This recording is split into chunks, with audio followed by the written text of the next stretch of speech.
Otlar, şabışqılar, jaydaqlar Nurlat rayonu için təqdim etilgan birim şunday. 8-ci məktəb oquşusu Kamilla tez arada eskiz yasab ishga da tutindi. Bu tema menga yoqindi deyish rəssam. Men otga otlanib yuruvchi qizni yasadim. Rasmda quyosh, og'och, tog'da suratlangan. Bu qiz men o'zim tesli. Qatnashuvchilar bir necha o'g'il ham shahar maktablari bolalar ijodi yuzaga ham Nurlat san'at maktabi o'quvchilari barlig'i 80 dan ortiq bola. Ish soat vaqt ishida ular rasmlarini yasab animatorlarga topshirishga tegish. Ilhom olish uchun kisa telefonida azir rasmlar ko'chirmasini qo'llanuvda ruxsat etiladi.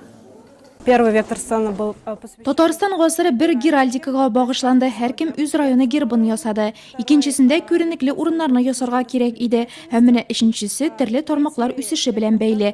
Har rayonning o'z temasi, birinchi, ikkinchi, uchinchi o'rinlar belgilangan. Barliq rasmlarda multfilm yasaganda qo'llanilajak. своя тема. Qirdosh obushlari, qanotlilari, joyda o'tirgani ham butunlay tilsimlisi, qatnashuvchilar rasmlarida otlarning nendiyigina suratlanmadi. O'zgan yilni o'tkazilgan beygida Nurlat qizi Anna Pavlovaning rasmi birinchi o'rin yo'llagan edi. Yosh rassom bu yilda o'zini sinarga kelgan. O'zgan yilda men o'z rasmimda Nurlatning otlarin, qirlarin, kishilarni suratlagan edim.